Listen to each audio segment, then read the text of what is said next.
With her mesmerizing blue eyes and ageless smile, Lynda Carter once made millions of men fall in love with her. Yet, she could never find someone who truly loved the person behind the beauty. She once loved with all her heart and gave up pieces of herself to hold on to a marriage that existed only in name. From fleeting romances to a marriage full of scars, she once said, "I lived in a beautiful castle, but it had no windows, no way out." End of tree. Don't miss this video if you want to uncover the darker side behind the image of a national icon. You should have stuck to the toys you were best at, Mr. Hoffman, the harmless one.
Age, Lynda had a passion for the arts.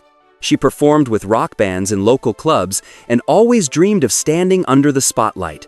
However, the major turning point in her life came in 1972 when she signed up for the Miss World USA pageant almost on a whim. At the time, Carter was not a familiar name in modeling circles or on the catwalk.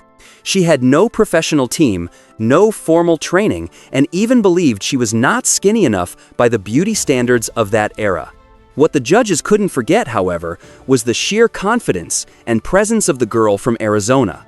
On a stage filled with stiff expressions and heavily made-up faces, Lynda Carter appeared natural to the point of boldness. Long flowing hair, expressive eyes, and a smile that radiated emotion. At the time, the media even speculated that one judge changed their vote at the last minute just because of her gaze. No one expected a girl without industry backing from outside the entertainment hubs to rise and claim the highest title of Miss World USA that year. But what few people knew after being crowned, Lynda Carter turned down most offers for lingerie modeling and provocative ads, decisions considered off-brand for a beauty queen at the time.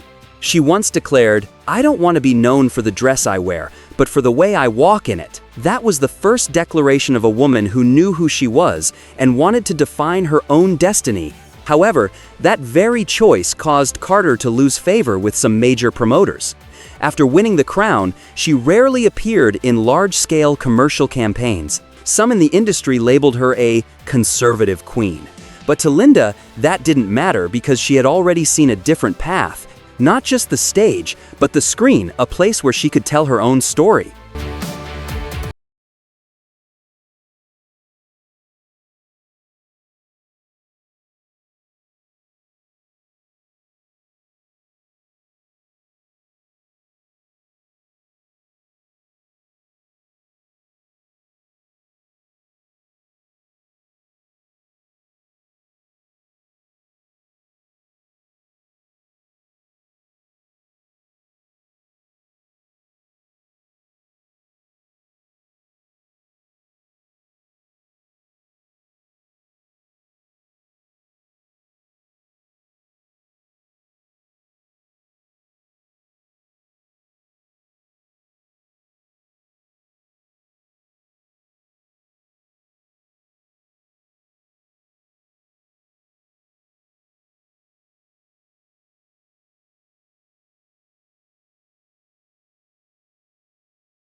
In 1975, after a series of lackluster television roles, Lynda Carter was invited to audition for a project that no one had high hopes for, a TV series called Wonder Woman, produced by ABC.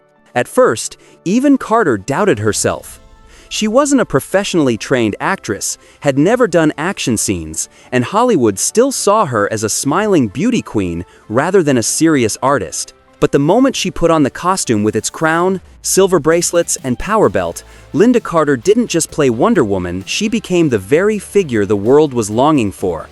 A woman who was strong, independent, alluring, and invincible. After just one episode aired, Lynda Carter became an overnight sensation. Her name was everywhere. Little girls begged their parents for red capes, and grown men plastered her posters on their walls. But that was also when Carter began to feel the weight. Deep down, she began to feel like the very poster image of her character, motionless, stuck in place, with no one really listening. When the series ended in the early 1980 seconds, many believed Lynda Carter would break into film, that Hollywood would open its arms to such a powerful icon. But what followed was silence. Roles fell through, directors passed her over, and the name Lynda Carter slowly became tied to a single identity.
In 1977, at the height of her fame, Lynda Carter entered her first marriage with Ron Samuels, one of the most powerful talent agents in Hollywood at the time. In the media, it was hailed as a golden match, a rising star, and a seasoned industry mogul. But behind closed doors, what unfolded wasn't love, it was a power dynamic disguised as a marriage. From the very beginning, Ron Samuels wasn't just her husband, he was the one who controlled every aspect of Carter's career. From selecting scripts, arranging TV appearances, to even deciding what she wore or how she answered interview questions, everything had to go through him. She once said, "I couldn't tell which choices were mine and which were his orders." They had no children, not because Carter didn't want them, but because their life together left no space for genuine emotion. Lynda later revealed that Ron insisted she maintain a perfect figure to uphold the Wonder Woman image, and even discouraged her from getting pregnant, claiming it wasn't the right time for her career. In a conversation years later, Carter hinted that each intimate moment felt like a performance where she was expected to be devoted, while inside, she felt completely hollow. In her private journal, she once wrote, "I felt like I was lying next to a man, thinking about contracts, not about me." Each day passed under bright lights and cameras, but at night, Carter lived in a home filled with eerie silence, where every emotion was traded in to protect an image. Their marriage lasted 5 years and ended in 1982. No children, no shared assets, no real emotional connection. All that remained was a woman wiser, but more wounded than ever before.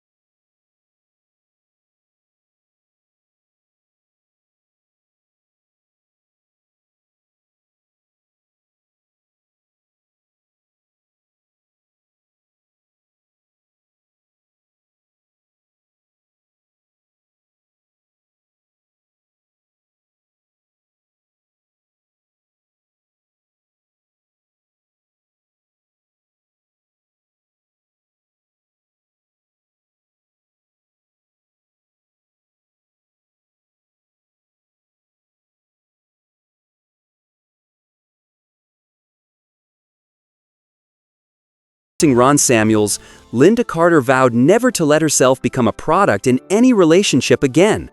She stepped away from the spotlight for a while, lived in seclusion, avoided the media, and turned down countless offers to return to the screen.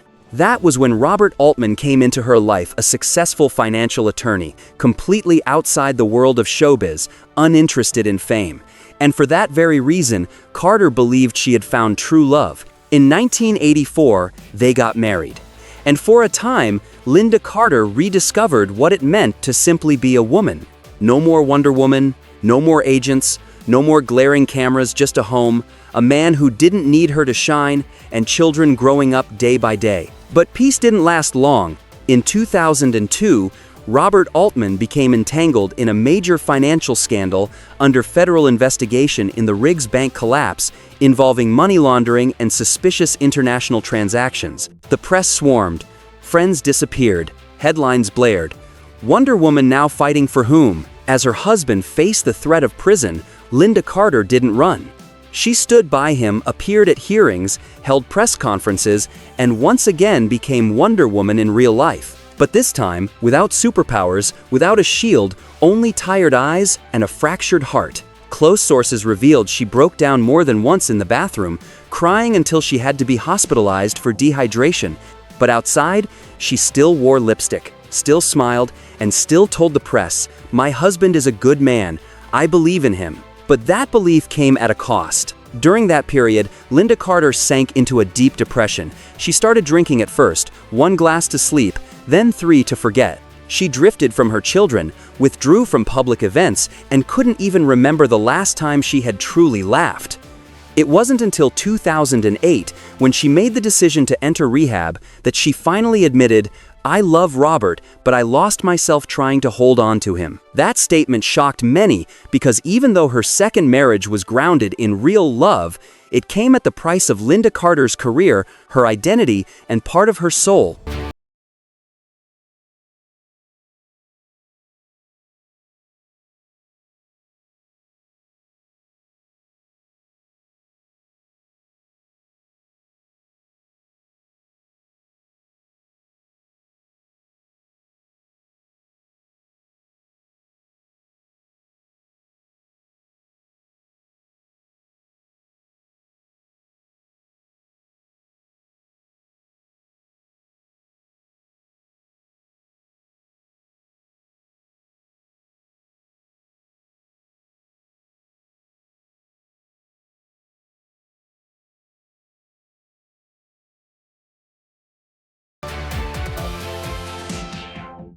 Lynda Carter wasn't just Wonder Woman on screen, she was Wonder Woman in real life.